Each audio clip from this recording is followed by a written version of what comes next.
الصنفره طبعا انا يعني لا يمكن في اسبوع يعدي على صيف الشتاء غير لما بعمل سكراب غير مرتين. ناس كتيره تبعت لي تقول لي ايه يا ندى، لا صنفره ايه في الشتاء، انا الصنفره دي هتجفف لي بشرتي، انا الصنفره دي ما تنفعنيش. تجاوبي تقولي ايه؟ هو احنا عاملين في جرين شوب اولا واحد الشوجر سكراب، وده اويلي خالص مليان زيوت وفيتامينات، وفي الكريم.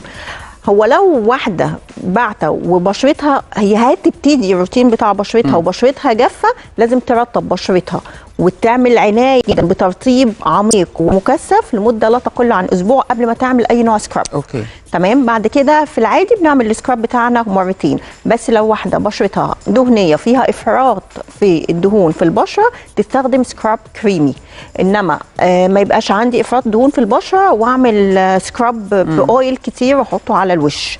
العكس بقى صحيح، لو البشره بتاعتنا جافه او الزيوت بتاعتها منخفضه في الشتاء ببتدي اتجه للشوجر سكراب اللي هو بيكون فيه اويل شويه.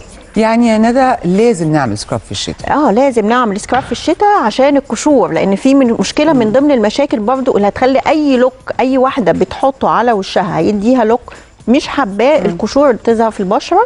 والقشور دي ممكن تظهر على فكره الناس كمان بشرتها مختلطه او دهنيه. صح.